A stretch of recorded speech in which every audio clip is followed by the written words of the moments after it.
Here to address that controversy is the 1984 Democratic vice presidential nominee herself. Geraldine Ferraro is also a Fox News political analyst. Good to have you here. Welcome. Thank you. All right, so you're getting a lot of heat for this comment. You want to put it in context for us? Yeah, first of all, let me just say I'm sorry that people thought it was racist, but part of the problem is, and I'm a person really who has fought discrimination for 40 years, so I am absolutely offended by the emails, the phone calls, and all the threats that I've been getting, which is really terrible, and it's come out of the Obama campaign. David Axelrod knows me better, should not have gotten this whole campaign going. All they had to do was take a look at what I actually said, and what I actually said before I made that comment, and that was in response to a question at a paid speech. I was not representing Hillary. I had been in Michigan the night before, 2 nights before, with Bill Kristol arguing presidential politics. I get paid for doing that, no connection with the campaign. I got up and the question was asked, so why do you think Barack Obama is in the place he is today with all these candidates and all these delegates and all the rest of this stuff? And I said, in large measure, because he's black. And I said, before I go on, let me also say that in 1984, and I've said this, if I've said it once, I've said it 20, 30, 50, 100 times since the 84 campaign. In 1984, if my name were Gerard Ferraro instead of Geraldine Ferraro, I would never have been the nominee for vice president. Now, does that mean I wasn't qualified to do the job? No. I could have done. That's the question that's raised, because it makes people say that you're saying that the only reason that he got where he is is because he's black. So what are the other reasons that he got where he is? He's a fabulous campaigner. He's got a history. He's got a message. And I said that as well. In fact, David doesn't know this, David, that I compliment. This is one of the best campaigns I've seen.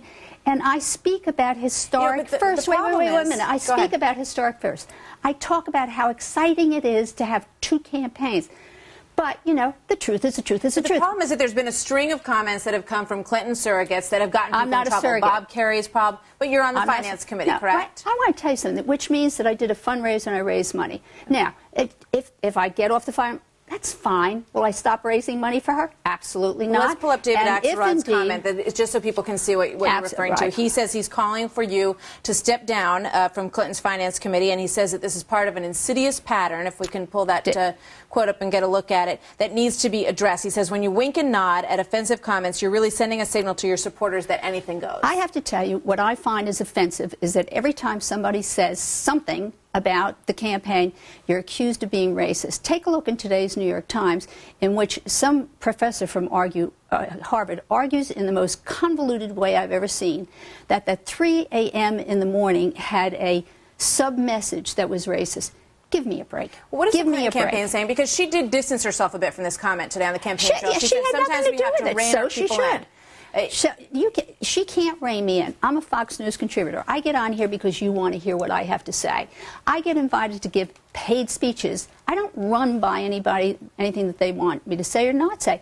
I am a supporter. I will continue to if it makes David happy, I would get off the finance committee. But I'm telling David that I will raise money for Hillary. And if Barack Obama is the candidate, he shouldn't really antagonize people like me, because he's going to come to me and ask me to raise money for Barack Obama. And I would do it for him, too, if he stops doing this kind of horrendous attacks at me. All right, Geraldine Ferraro, very good to have you here tonight. Thank you very much.